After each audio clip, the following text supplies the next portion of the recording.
Today we are going to discuss about the non-agrarian economic scenario during the Delhi Sultanate. Now, we are just not going to talk about North India, but we are also going to see what was the situation from 13th century, let's say second half of 13th century to early 16th century. So this is going to be our area of discussion. First of all, we have to see as to how historians have evaluated this period as the economy of this period.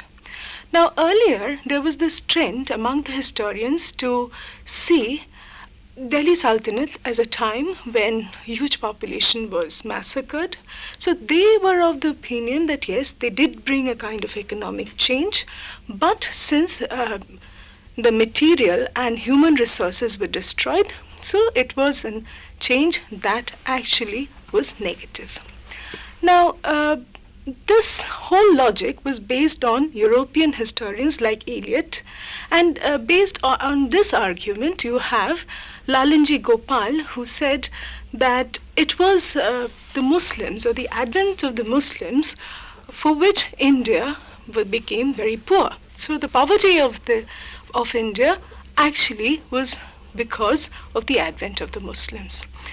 Now, K.S. Lal even went further. He said that one-third of the population of India was reduced. Now, these arguments changed in 1950 with Muhammad Habib, who tried to look into the history, formatively the economic history of this period, with evidence. Now, what Muhammad Habib concluded is that the economy of this period was definitely superior to the one at Asad. So, what he tried to say is that during this time, urbanization took place, so new urban centers grew and the existing urban centers expanded. This is number one that he said. Secondly, he said the agrarian relationship changed, and this produced more and more surplus, and the ruling class or the ruling elite who used this surplus did not have the caste bias, so they consumed articles produced by artisans of any caste. So this gave a kind of a inter-professional mobility in the towns.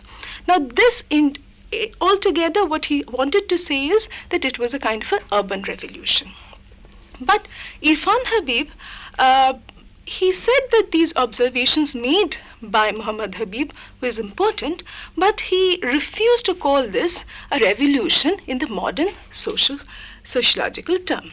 So, but of course, he said that it is true that we have to look into the economic changes and especially the non-agrarian economic changes with evidence. Now, after much research, it is evident that three aspects or three interrelated things, economic change took place. First of all, urbanization. Towns grew in number and expanded.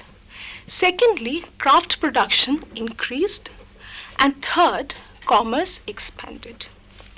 Now, first we have to discuss what we know about urban development or urbanization.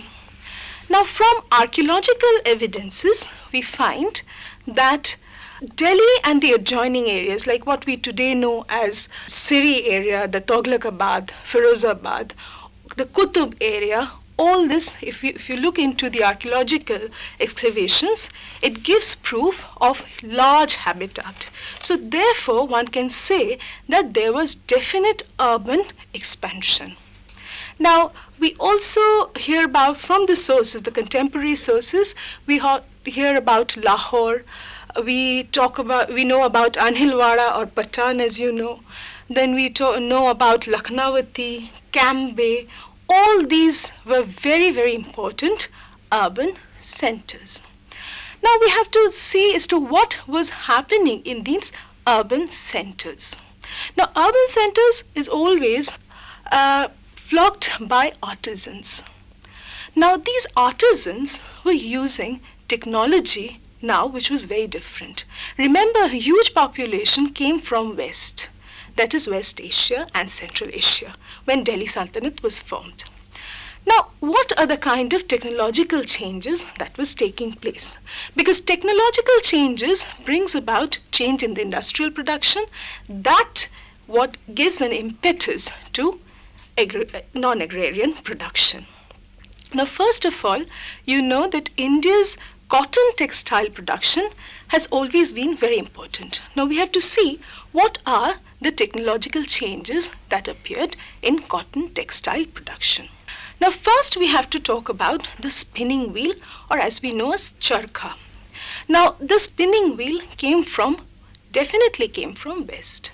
Of course, we hear about Persian wheel or charkha being used in the 12th century Persian vases.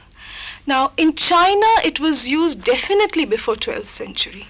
So, spinning wheel came from China. It went to Central Asia, moved to Persia, and then came into India. Now, Futuh Salatin of Asami talks about the spinning wheel, and he also says that women should use this spinning wheel. Now, this proves that yarn, the demand of yarn, cotton yarn, became very important for production, so much so that it has to be produced in the domestic area also. So women has to use that.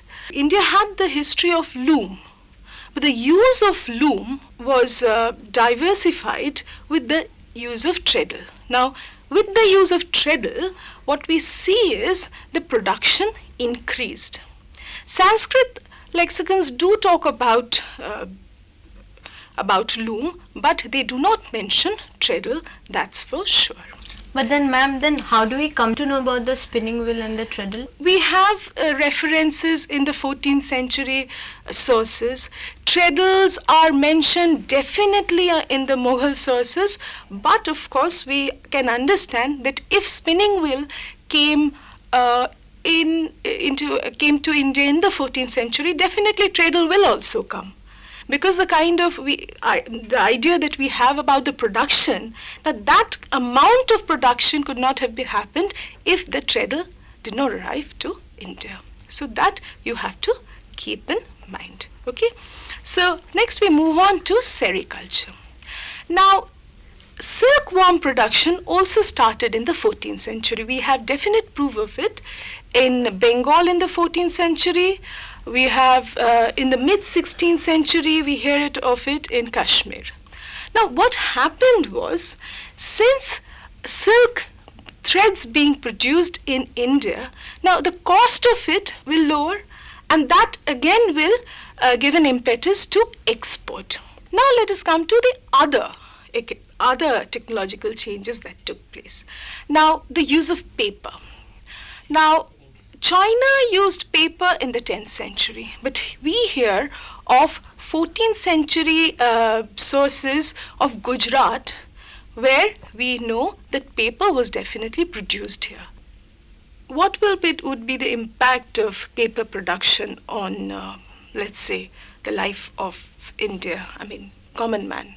Ma'am, literacy would increase. Yes, the use of book. Books were illustrated, books were written on these papers. So books became more and more available to common man. Now, another industry which flourished, especially in areas of Kashmir, is the carpet making.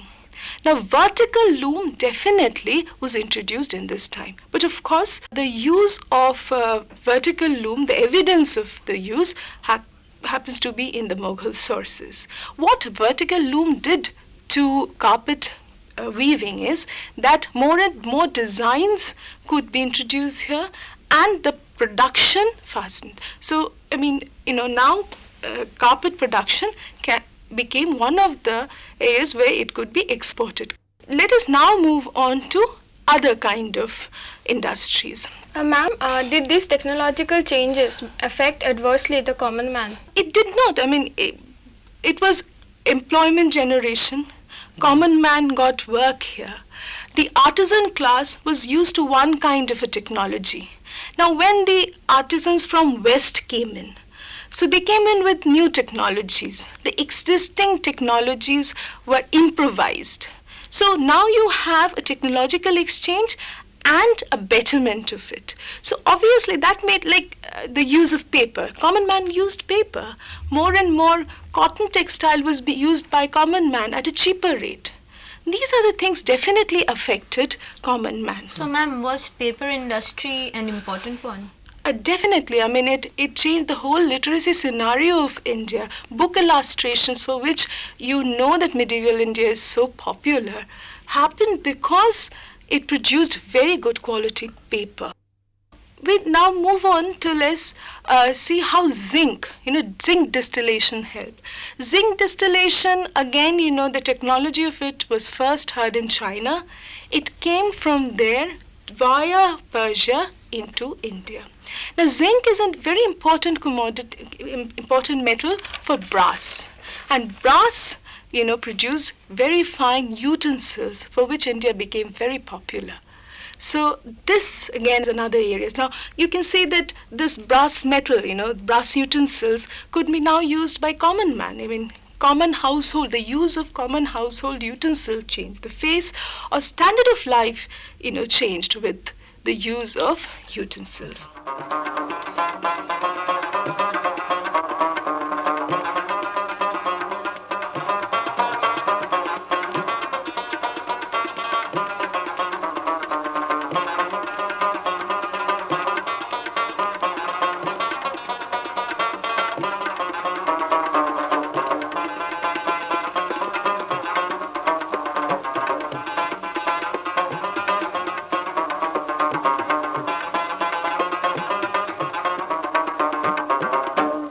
We were talking about urbanization. What strikes most in town? I mean, how do you recognize town? With its building? Now, we also associate, the advent of Islam and architecture.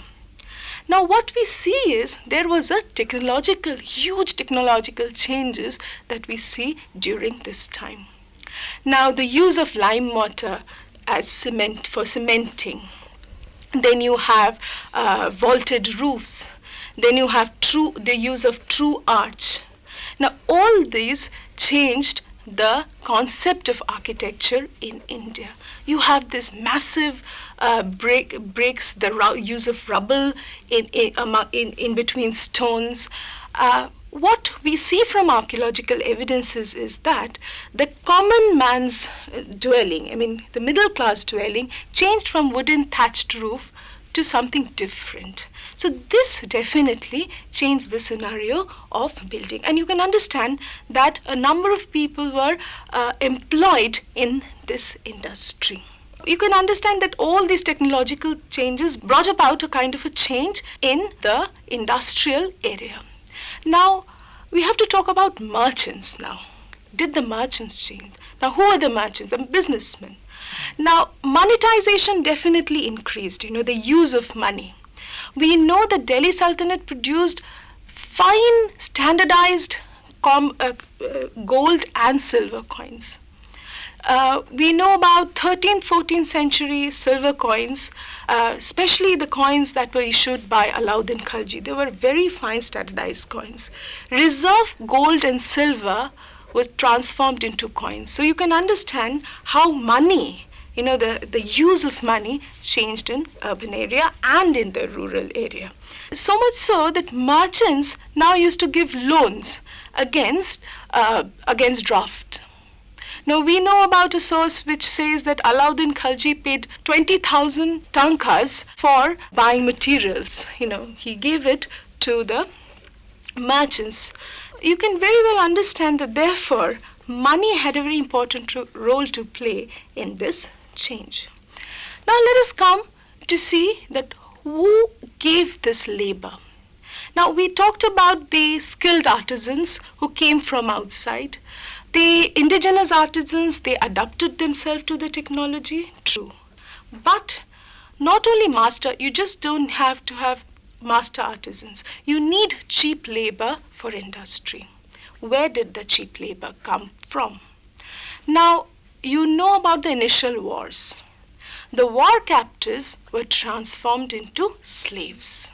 Among the war captives, you had skilled and unskilled labor. During this period, even the poorest of the poor in the urban areas had slaves. Ziauddin Barni gives an idea about the slave market of Delhi. Now he says that one male slave would cost less than an inferior horse. So it was so cheap. Alauddin Khalji gave special instructions to Malik Kafur during his southern expedition. He asked more and more captives should be brought to Delhi as slaves. 20,000 war captives were transferred to slaves in Gujarat. Now, in Kalinjar, you have around 50,000 slaves. We also know about Balban a few years earlier, where he, during his Ranthambore campaign, he captured around 30,000 slaves. Now, all these slaves worked in the royal industries. So you can understand that how cheap labor was. But this scenario did not remain long.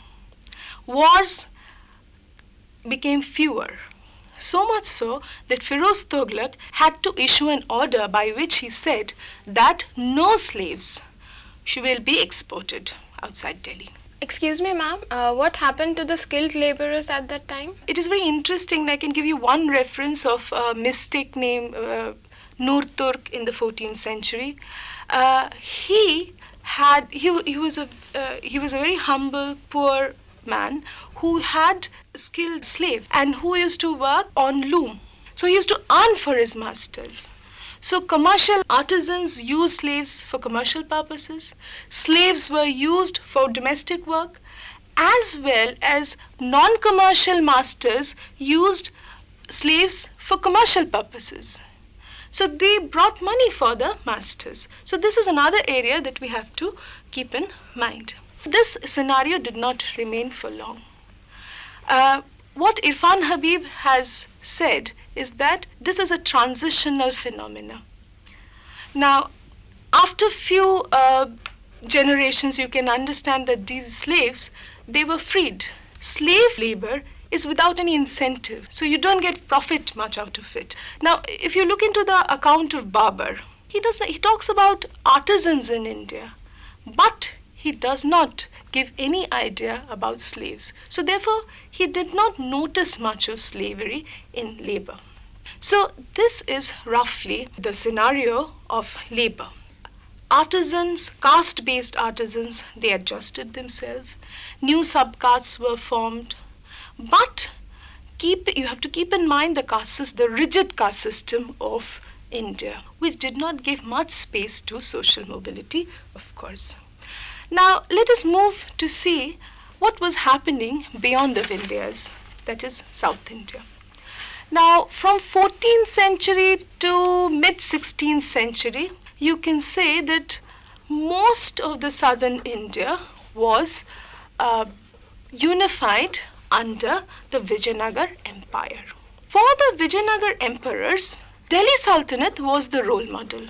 The use of monetization, more and more revenue that they wanted, that they exploited from the peasants, and also the Nayankara system is very much close to what you have in Delhi Sultanate's Ikta system. Initially, if you want to have good flow of revenue, you have to appoint people into different areas to assure that revenue. So Nayankara system was almost like the Ikta system. South India always had this tradition of commercial life. Now what happened during the period of discussion is that the magnitude changed. It expanded. Let's talk about the role of the state in this business. There are two areas in which the state played role. Now they traded in horses. Now who supplied the horses? The foreigners, the foreign merchants. Now they could not monopolize that. What instead they monopolized is the distribution of these horses among the local magnates, by which they remained very important among the feudatories. So horses, and they even demanded money for the dead horses. So much so. They had so much of control over the trade. Another thing which gave an edge to the Vijayanagar Empire was the use of firearm. Firearm also was monopolized by the Vijayanagar state. Now let us move into the other aspect of the states. Ma'am, we get to hear a lot about castes and temples in South India. So what role did it actually have to play? Well, it's very interesting that caste and temples, like we do not have the role of temples to play anywhere in North India. We do not mention anything like this. But temples did have a commercial role to play. Now, from 14th to 16th century, if we look, we hear about 80 commercial centers, of which many were temple centers. A temple controlled the adjoining commerce of the time. Now, some of the traders also lived in these temple cities. Now, they operated from their residences. They gave rents to the temple. So, the temples survived because of this. Now, in the time of war, or let's say some kind of dislocation, now it was the merchants who contributed to the temple fund. So there was a kind of a liaison with the temple and the merchants as such. So we also know about the cities, where traders lived on the basis of their profession in different areas, and those profession depended on the caste they had. So caste had a major role to play. So it is very difficult, we do not have much interprofessional mobility in South India that we know about in North India. Even North India there was, but compared to South, it was more. It was much less in South India. Now, during Vijayanagar Empire, a number of foreign travelers came. Now, we get an idea about the horse trade, let's say from Yunus. Yunus himself was a trader. Then we hear about Domenico Pius, who talked about the Vijayanagar wealth, the wealth of the court. Now, from the list that he gives, we know that those items were supplied, let's say, from China and even as far west as Mecca. So, Vijayanagar city, remember, is a very interior city. So even those interior cities could be supplied with goods from both the coasts, the east coast as well as the west coast. Now, another thing which is remarkable about the Vijayanagar Empire was its transport system. All the foreign travelers appreciated this. Another thing which is different from North India was these fairs. Now, the fairs were organized by temples or the local magnates. Now, there could be two very big fairs at the same time, and they were connected with the roads. Now, these fairs were just not religious affairs. These were also places where commercial activity took place, exchange took place. Now, and definitely money played a very important role here. We hear about early 15th century South Arcot inscription where peasants rebelled against the rulers because they were asked to pay revenue in money. So it was a kind of a burden for the peasants to pay so much in cash. They wanted to pay in grain. But because the commercial activity diversified, the state was involved in this commercial activity. They demanded the revenue in cash. So monetization, it changed the face of the commercial activities in South India.